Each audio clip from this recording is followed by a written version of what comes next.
शान्ताकारं भुजगशयनं पद्मनाभं सुरेशं विश्वाधारं गगनसदृशं मेघवर्णं शुभांगं लक्ष्मीकान्तं कमलनयनं योगिभिर्ध्यानगम्यं वन्दे विष्णुं भवभयहरं सर्वलोकैकनाथं यं ब्रह्मा वरुणेन्द्ररुद्रमरुतः स्तुवन्ति दिव्यैस्तवैः वेदैः सामवेदोपनिषदैः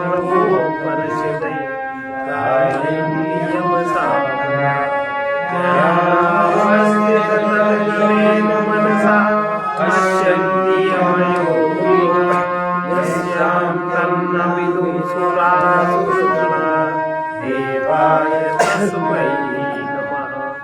वंशे विभूषितकरानवनीतलाभा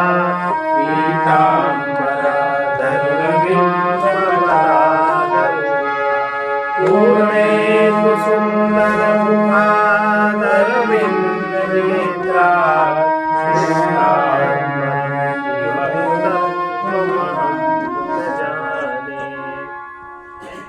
सर्वरूपमयी देवी सर्वं देवीमयं जगत् अतोऽहं विश्वरूपाणि तां नमामि परमेश्वरी। गीता का चौथे अध्याय का 13वां श्लोक है। भगवान ने चारों वर्णों की रचना भगवान ने किस क्रम से करी, हम लोग इस बातों को समझते नहीं हैं। 4 वर्णों की रचना उन्होंने किस बात को लेके करी, कैसे करी, एक वैज्ञानिक तथ्य है और उस वैज्ञानिक तथ्य को तब तक नहीं समझ सकते जब तक हम गीता का तत्व नहीं समझ सकते, भगवान का तत्व नहीं समझ सकते, भगवान के प्रकट होने का तत्व नहीं समझ सकते। ये सामान्य बुद्धियों से परे समझने की बात है। तो गीता के महात्म का स्मरण बार बार करना चाहिए।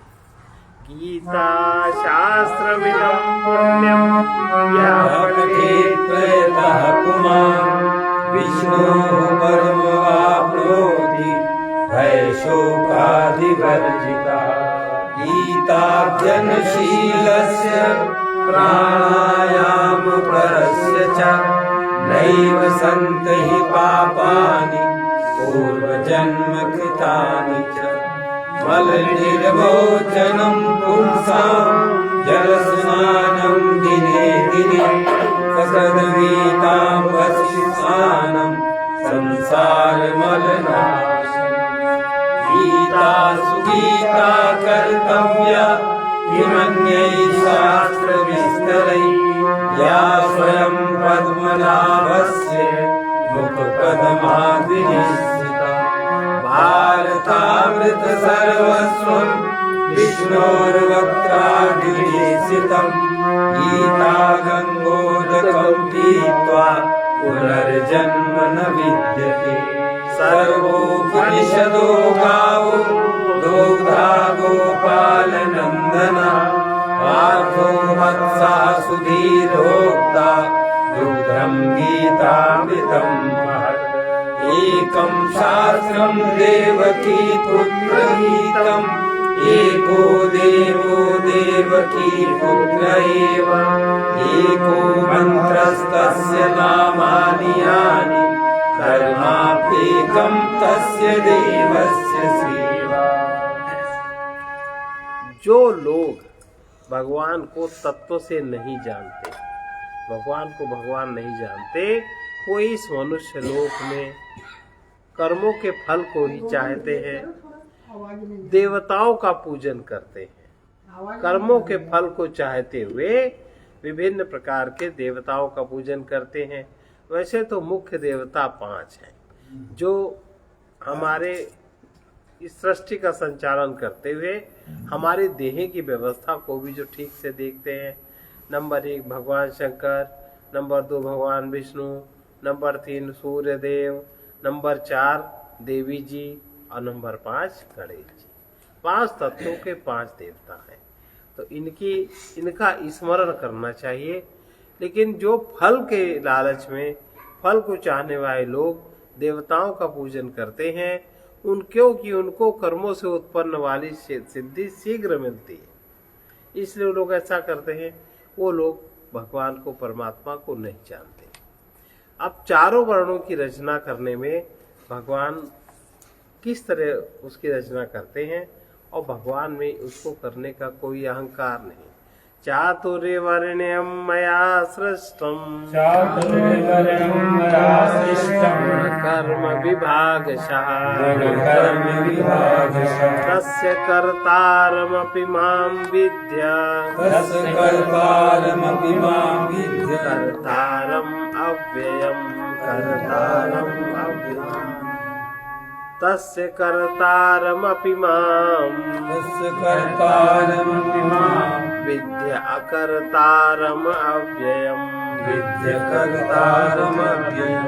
ब्राह्मण, क्षत्रिय, वैश्य और शूद्र 4 वर्णों का जो समूह है, गुण और कर्मों के विभाग। गुण माने 3 गुण हैं, और 3 गुणों में जो परस्पर क्रिया होती है चेतना की शक्ति से, और उन 3 गुणों की क्रियाओं का मालिक जीवात्मा है। शरीर में, प्रत्येक शरीर में, प्रत्येक, चाहे पशु का शरीर हो, चाहे मनुष्य का हो, चाहे जिसका हो, षष्ठ के सारे भाग 4 वर्ण में ही बटे हुए। देवताओं में भी 4 वर्ण है, पशुओं में भी 4 वर्ण है, वृक्ष आदि में भी 4 वर्ण है। तो ये 4 वर्ण का विभाग हर जगह। और इन 4 वर्णों में जो कर्म विभाग, जैसे सत्वगुण में जो क्रिया हुई, सत्वगुण की जो क्रिया हुई, सत्वगुण रजोगुण की जो क्रिया हुई, और रजोगुण तमोगुण सत्वगुण की जो क्रिया हुई, और केवल तमोगुण की क्रिया हुई, तो अलग अलग जो क्रिया होती है, गुण कर्म विभाग इसके अलग अलग भाग माने अंतःकरण, अलग अलग प्रकृति बनती जाती है। और वो अलग अलग प्रकृति और विभाग बनने में ही 4 के अलावा 5वां वर्ण नहीं बनता। और 4 में 4 तो स्थूल रूप से बनते हैं, फिर उनमें 4 और सूक्ष्म रूप से बनते हैं, फिर ऐसे ही 4 में बनते जाते हैं। तो उतनी ही फिर जातियां होती जाती हैं। जाति माने जातक, जिस वर्ण की क्रिया को लेकर के जातकों के समूह जो उत्पन्न होते हैं, उनको जाति कहते हैं। तो वर्ण तो गुण कर्म के विभाग से बने, सूक्ष्म कारण शरीर में, सूक्ष्म शरीर में। उसके बाद जब शरीर उत्पन्न हुए तब उनमें जाति बन गई। तो उतनी सारी जातियां अब अलग अलग जैसे जिसके मिश्रण होते जाते हैं, उतना लोग अपनी अपनी जातियों का नामांकन करते जाते हैं। तो ये एक वैज्ञानिक पद्धति है। इसको छोड़ के आप समाज की रचना नहीं, कल्पना नहीं कर सकते। और जहां ये पद्धति नहीं है, वहां समाज की कोई कल्पना, वहां केवल भोग की आराधना है और भोग का ही प्रवाह है। बच्चा का जन्म हो, उसको डाल दो हॉस्टल में, न वहाँ माँ है, न वहाँ बाप है, न वहाँ दादी, ना मतलब पारिवारिक संबंध की रचना वहाँ नहीं, ऐसा हो ही नहीं सकता। इसलिए ये विभाग पूर्वक, गुण और कर्मों के विभाग पूर्वक मेरे द्वारा रचा गया है। और इस प्रकार उस सृष्टि रचना आदि का कर्म इतनी बड़ी सृष्टि का कर्ता होने पर भी मुझे अविनाशी को तो वास्तव में अकर्ता ही जान। मैंने कुछ नहीं किया, सब अपने आप जैसा जो चेतना की उपस्थिति में, प्रकृति में अपने आप सब होता जाता है। और भगवान के कर्मों की दिव्यता और उसको जो जानता है, भगवान के कर्म दिव्य किस प्रकार हैं, उनको जानने का फल क्या है। एक तो भगवान के मानने का, हमने मान लिया, राधे राधे कहने लगे, भगवान को मानने लगे, लेकिन तत्वपूर्वक उनकी दिव्यता हम जब जाने, इस समाज में भगवान की सत्ता किस प्रकार कार्य करती है, उसकी दिव्यता को जानने का क्या फल है, ऐसा करें। न माम कर्माणि लिम्पन्ति न मे कर्म फले स्पृहा इति माम यो विजानाति कर्म कर्मभिर्न सबध्यते कर्मभिर्न सबध्यते नमाम कर्माणि लिम्पन्ति नमां कर्माणि लिम्पन्ति न मे कर्म फले स्पृहा न मे कर्मफले स्पृहा इति मां यो विजानाति इति मां यो विजानाति कर्मभिर्न सबध्यते कर्मभिर्न सबध्यते कर्मों के फल में ये जो कर्म हो रहा है प्रकृति में, चातुर्य वर्णों की रचना, जातियों की रचना, इतने शरीर बन रहे हैं, जो भी नियम पूर्वक हो रहा है उसमें मेरी कोई स्पृहा नहीं है। मैं ये भी नहीं चाहता कि ऐसे ही हो या ऐसे ही ना हो, और इसलिए मुझे कर्म कभी लिपायमान नहीं करते। जो सामने आता है हो जाता है, तो मैं कभी लिपायमान नहीं होती। जो मुझे इस प्रकार तत्व से जान लेता है, फिर वो भी उसके अंतःकरण से भी इसी प्रकार के कर्म की धारा बह निकलती है। जो पहले मुमुक्ष लोग भली भांति निष्काम कर्म करने की जो वेदों में आज्ञा दी गई है, उसका भगवान फिर समर्थन है। एवं ज्ञात्वा कृतं कर्म एवं ज्ञात्वा कृतं कर्म पूर्वैरपि मुमुक्षुभिः पूर्वैरपि मुमुक्षुभिः कर्मैव तस्मात् त्वं गुरुकर्मैव तस्मात् त्वं वै पूर्वतरं कृतम् पूर्वै पूर्वतरं कृतम् एवं ज्ञात्वा कृतं कर्म एवं ज्ञात्वा कृतं कर्म पूर्वैरपि मुमुक्षुभिः पूर्वैरपि मुमुक्षुभिः गुरुकर्मैव तस्मात् त्वं गुरुकर्मैव तस्मात् त्वं पूर्वैः पूर्वतरं कृतम् पूर्वै पूर्वतरं कृतम् पूर्व काल में हमारे से पहले भी, जब हम में प्रकट हुए हैं उसके पहले भी मुमुक्षुओं ने, जो मुक्त लोग थे, उन्होंने इस प्रकार जान कर ही कर्म किए। ये तत्व को जान के कर्म किए, निष्काम कर्म किए। तू भी अपने पूर्वजों द्वारा, तुम्हारे पूर्वजों द्वारा भी इसी प्रकार से कर्म किए गए हैं, इसलिए तुम भी उसी प्रकार कर्मों को करो। माने निष्काम कर्म करो, उसके फल की आकांक्षा मत रखो। कर्म और अकर्म क्या है, इसको जो तत्व से जानता है उसके जीवन में क्या घटित होता है, भगवान कह रहे हैं किम कर्म किम कर्मेति किम कर्मेति कवयोप्यत्र मोहिता कवयोप्यत्र मोहिता ते कर्म प्रवक्ष्यामि तत्ते कर्म प्रवक्ष्यामि यज्ञात्वा मोक्षसे शुभात् यज्ञात्वा मोक्षसे किम कर्म किम कर्मेति किम कर्मेति कवयोप्यत्र मोहिता कवयोप्यत्र मोहिता तत्ते कर्म प्रवक्ष्यामि तत्ते कर्म प्रवक्ष्यामि यज्ञात्वा मोक्षसे शुभात् यज्ञात्वा मोक्षसे शुभात्। कर्म क्या है ये बड़े बड़े लोग नहीं जानते, और अकर्म भी क्या है ये भी नहीं जानते। इस प्रकार निर्णय करने में जो बुद्धिमान लोग हैं, उनकी भी बुद्धि मोह से ग्रस्त। उनको लगता है हम जो करते वही कर्म, बाकी जो करते सब बेकार। उनकी बुद्धि में यही मोह छा जाता है, इसलिए वो कर्म तत्व, कर्म का तत्व क्या, मूल तत्व क्या है, उसको मैं प्रवक्ष्यामि, तुमसे कहूंगा। ये जानकर तुम अशुभ, इस भेद को जानकर तुम अशुभ से, अर्थात जो कर्म बंधन होना एक अशुभ बात है, कर्म बंधन से तुम मुक्त हो जाओगे, तुम छूट जाओगे। फिर से देखे इसे, कर्म क्या है, अकर्म क्या है। इस प्रकार इसका निर्णय करने में बुद्धिमान पुरुष की बुद्धि भी मोह से ग्रस्त हो जाती है, मोहित हो जाती है। इसलिए वो कर्म तत्व मैं तुझको भली भांति प्रवक्ष्यामि, अच्छी तरह से मैं कहूंगा, जिससे तुम्हें समझ में आ जाएगा। उसे यद ज्ञात्वा, उसको जानकर, अशुभ से, अशुभात जो कर्म बंधन है, अशुभ कर्म किया नहीं कि उससे बंध पहले गए, उस अशुभ से के उस अशुभ अर्थात कर्म बंधन से तुम मुक्त हो जाओगे।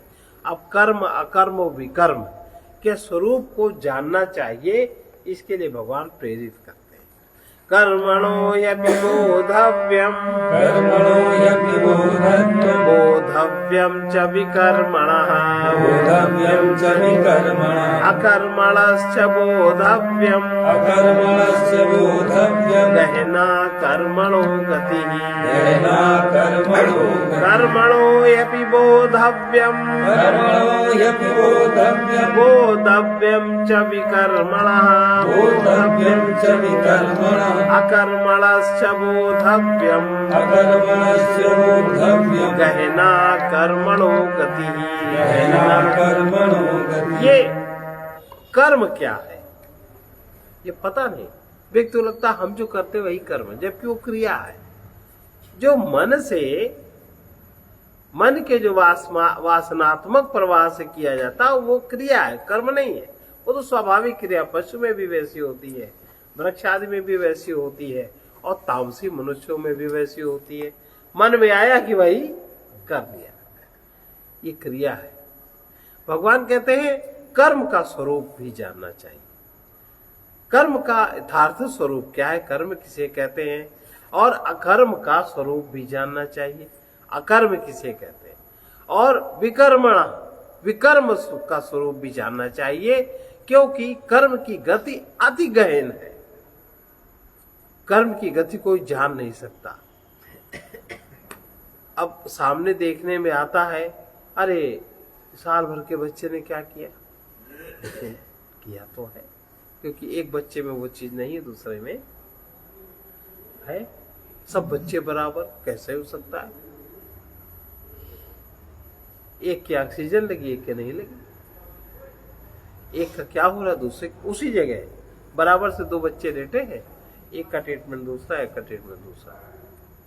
गहन है कि नहीं, कोई नहीं जान सकता किस कारण से इसको ऐसा है, किस कारण से इसको ऐसा नहीं है।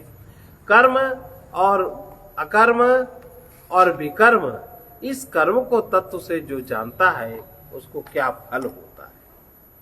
कर्मण्य कर्म यः पश्येत् कर्मणि च कर्म यः कर्मणि च कर्म यः स बुद्धिमान मनुष्येषु सबुद्धिमान मनुष्येषु संयुक्तः कृतस्न कर्म कृत संयुक्तः कृतस्न कर्म कृत कर्मण्य कर्म यः कर्मण्य कर्म यः पश्येद कर्मणि च कर्म यः पश्येद कर्मणि च कर्म यः स बुद्धिमान मनुष्येषु सबुद्धिमान मनुष्येषु संयुक्तः कृतस्न कर्म कृत। संयुक्तः कृतस्न कर्म कृत। जो मनुष्य कर्म में अकर्म देख रहा है, जैसे अभी हमने बताया कि मन के वासना की प्रेरणा से सारी दुनिया कर्म करती है, और वो कहता है कि हम कर्म करते हैं, लेकिन ज्ञानी कहता है ये क्या कर्म कर रहा है, ये तो इसकी मजबूरी हो रहा है। इस मन, इसका मन इसके शरीर को संचालक बनाए है, उपकरण बनाए है, इसमें ये कर कहीं तो पता ही नहीं क्या हो रहा है। अगर पता हो तो वो परिणाम जान के अलग ना हो जाए। इतना भोग में जीवन बीतता है, कितना जीवन खराब जाता है, जीवन का सारा तत्व बेकार चला जाता है, उससे हट न जाए मनुष्य, इसका मतलब वो कर्म नहीं है। ज्ञानी मनुष्य कहेगा ये कोई कर्म नहीं, कोई कर्म है। तो जो मनुष्य कर्म में अकर्म देखता है, और जो मनुष्य अकर्म में कर्म देखता है, सब कुछ कर रहा पर कुछ नहीं कर रहा, उसको कर्ता पने का अभिमान नहीं है। करता है सब, उसको कोई अभिमान नहीं है। और एक करता कुछ नहीं, बहुत अभिमानी, बहुत अहंकारी, तो वो कर्म में अकर्म। और जो अकर्म में कर्म देखता है, जो अहंकार रहित होकर कर्म करता है, वो अकर्म में कर्म करता है, वो मनुष्यों में बुद्धिमान है, और वो योगी समस्त कर्मों को करने वाला है। जो अहंकार रहित होकर के जो भी सामने होता है कर्म करता, फिर भी उसको अभिमान नहीं है, वो ये जानता भी नहीं कि हमारे द्वारा ऐसा काम हो रहा है, इतना बड़ा हो रहा है, इतना छोटा हो रहा। तो वो मनुष्यों में बुद्धिमान मनुष्य है। और जो कर्म में अकर्म देखता है, जो मनुष्य कर्म में अकर्म देखता है और जो अकर्म में कर्म देखता है, वो मनुष्यों में बुद्धिमान है और योगी समस्त कर्मों को करने वाला है। कामना और संकल्प रहित जिनका आचरण है वही ज्ञानी प्रशंसनीय है। कामना और संकल्प रहित। यस्य सर्वे समारंभा यस्य सर्वे समारंभा काम संकल्प वर्जिता काम संकल्प वर्जिता ज्ञानाग्नि दग्ध कर्माणि ज्ञानाग्निदग्ध कर्माणि तस्माहु पंडितं बुधा तस्माहु पंडितं बुधा यस्य सर्वे समारंभा यस्य सर्वे समारंभा काम संकल्प वर्जिता काम संकल्प वर्जिता ज्ञानाग्नि दग्ध कर्माणम् ज्ञानाग्निदग्ध कर्माणि तमाहु पंडितं बुधा। तमाहु पंडितं बुधा। अब पंडित बुद्धिमान कौन है? पंडित और बुद्धिमान पंडित कौन है बता रहे हैं? जिसके संपूर्ण कर्म शास्त्र सम्मत।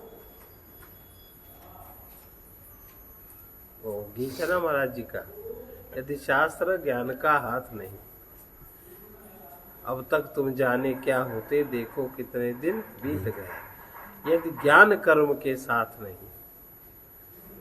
जिस कर्म के साथ ज्ञान है वो तो कर्म है। यदि शास्त्र ज्ञान का हाथ नहीं, और जो कर्म शास्त्र प्रमाणित है, शास्त्र ज्ञान वो कर्म, यदि शास्त्र ज्ञान का हाथ नहीं, यदि ज्ञान कर्म के साथ नहीं, तब रटकर बने रहे तोते, देखो कितने दिन। तोते से कौन कर्म बनता है? बनता है क्या? तोता कोई कर्म नहीं करता, उसको तो ऐसे जो जो लर्न करा दो बोलता रहता है। जिसके संपूर्ण कर्म शास्त्र सम्मत कर्म, शास्त्र में ऐसा लिखा है करना चाहिए। और कर्म करने के पहले उसको कोई कामना नहीं होती कि अभी कर्म करेंगे तो हमको फल मिलने वाला है, और ना ही कोई संकल्प होता। सामने परिस्थिति है, हमारे में शक्ति है, युक्ति है, कर्म करना है तो कर्म करना चाहिए, इसलिए कर रहा है। जिसके सारे कर्म शास्त्र सम्मत है, कामना और संकल्प के बिना है, जिसके कर्म में कोई कामना और संकल्प नहीं है, जिसके समस्त कर्म रूप और करने के बाद जो कर्म करने का अहंकार है वो ज्ञान रूप अग्नि के द्वारा भस्म होगा। वो जानता है कि नहीं किंचित करो, मैं कुछ नहीं करता, ये हो रहा है, मैं उसका माध्यम हूं तो मैं करूं। लेकिन अब इस बात को दोहराने न लगना, समझना इस बात को कि क्या कहा जा रहा है। जिसके समस्त कर्म ज्ञान रूप अग्नि द्वारा भस्म हो गए, उसको इतना ज्ञान है, उसे कर्म की जरूरत नहीं है, फिर भी वो कर्म करता है। शास्त्र आज्ञा देता है इसलिए करता है। ज्ञानी भी लोक संग्रह के लिए कर्म करता है, लेकिन उसे कर्म में कामना और संकल्प नहीं है। इसलिए उस महापुरुष को, वो महापुरुष है, उसको ज्ञानी जन पंडित कहते हैं। जिसमें जितनी कम कामना, जितना कम संकल्प, वो पंडित है। शास्त्र सम्मत जो कर्म करता है और जिसके सारे कर्म बिना कामना और बिना संकल्प के हैं, जिसके समस्त कर्म ज्ञान रूप अग्नि में दग्ध हो गए हैं, भस्म हो गए हैं। समस्त कर्म माने जो कर्म संचित, क्रियमाण, प्रारब्ध, उस सब में अपने ज्ञान, तीनों प्रकार के कर्मों में वो अपने ज्ञान स्वरूप को निर्मल पाता है, तो उसके ज्ञान स्वरूप के आगे उसका बोध स्थिर है, वो वहां वो खड़ा है। इसको कहते हैं जिसके समस्त कर्म ज्ञान रूप अग्नि में दग्ध हो गए। वो वहां खड़ा हो, देख रहा है ये संचित कर्म का भोग आया, ये प्रारब्ध का भोग आया, ये क्रियमाण का, ऐसा, और खड़ा वो वहां है। शास्त्र कहता है धीरे धीरे सबका समाहार करके जीवन बिताना चाहिए। वो उस महापुरुष को ज्ञानी जन भी पंडित कहते हैं। अब फलाशक्ति जो त्याग कर कर्म करता है, वही व्यक्ति प्रशंसनीय है। जिसको फल, एक तो फल और दूसरे फल की आसक्ति, दो चीजें हो गई। अब फल की आसक्ति त्याग कर जो व्यक्ति कर्म करता है वो व्यक्ति प्रशंसनीय है। जैसे त्यक्त्वा कर्म फलासंगम नित्य तृप्तो निराश्रयः कर्मण्यपि प्रवृत्तोऽपि नैव किञ्चित् करोति सः त्यक्त्वा कर्म फलासंगम नित्य तृप्तो निराश्रयः कर्मण्यभिप्रवृत्तोऽपि नैव किञ्चित् करोति सः। कर्म फलासंगम। और जो पुरुष समस्त कर्मों में और कर्मों से प्राप्त हुए फल में जिसकी आसक्ति नहीं है, आसक्ति का जिसका त्याग हो चुका है और संसार के आश्रय से रहित जो व्यक्ति है, संसार माने जो बनाया मैं मेरे का जो संसार है, मैं मेरे के संसार में वो कहीं आसक्त नहीं है। परमात्मा के जगत में तो रहना ही पड़ेगा आश्रित, लेकिन अपने बनाए हुए संसार में, दूसरों के बनाए हुए संसार में भी वो आश्रय नहीं लेता। मतलब जो व्यक्ति अहंकारी है, मैं ये कर दूंगा, मैं वो कर दूंगा, उसके वो आश्रित नहीं है। वो परमात्मा में नित्य तृप्त है। वो कर्मों में भली भांति बरतता हुआ वास्तव में कुछ भी नहीं करता। यह है क्या? कर्म में अकर्म। और ऊपर वाला क्या है? अकर्म में कर्म। ऊपर वाले श्लोक का अकर्म में कर्म, ये कर्म में अकर्म। कैसे? समस्त कर्मों और उनके फल में आसक्ति उसकी नहीं है, छूट गई। और जो बनाया हुआ संसार है उसके आश्रय से वो रहित है। उसका आश्रय वो उसके आश्रित होकर जीवन नहीं जीता। जैसे अक्सर क्या होता है, हाय फलाना ना होगा तो हम कैसे जिएंगे। किसी के आश्रित होके उसको रहने का स्वभाव नहीं होता। होता तो बनाए हुए संसार में रहता है, पर वो किसी के आश्रित रहे मन से, उसको किसी का आश्रय नहीं चाहिए, क्योंकि वो जानता है कि सबका आधार परमात्मा है। तो उस परमात्मा को तत्व से जानते हुए वो नित्य तृप्त रहता, उसमें तृप्ति होती ही नहीं। और वो कर्मों में भली भांति बरतता, सब प्रकार के कर्म करता है, वास्तव में कुछ भी नहीं करता। ये कर्म में अकर्म। इतना ऊंचा स्तर हो तब। अब जानो इसका स्वरूप। केवल शरीर संबंधी कर्म करते हुए। अब तीसरा व्यक्ति क्या है? केवल शरीर संबंधी कर्म करते हुए सन्यासी भी कर्म करता है, शरीर संबंधी कर्म करता है। अब शरीर संबंधी कर्म मतलब केवल नहा धो लिया यही नहीं है। शरीर संबंधी कर्म ये भी है, प्रारब्ध का भोग आया और प्रारब्ध के भोग के अनुसार उसको कर्म करना है। शरीर संबंधी तो है। कोई भोग उसका प्रकट हुआ, अच्छा है खराब, कर्म करेगा कि नहीं करेगा? बीमार होगा तो अस्पताल जाएगा, कोई उसका संबंधी बीमार होगा तो अस्पताल ले भी जाएगा, करेगा ना। तो शरीर संबंधी, अब शरीर का मतलब हम ये नहीं कि नहा धो लिया, हक मूत लिया, शरीर का कर्म हो गया।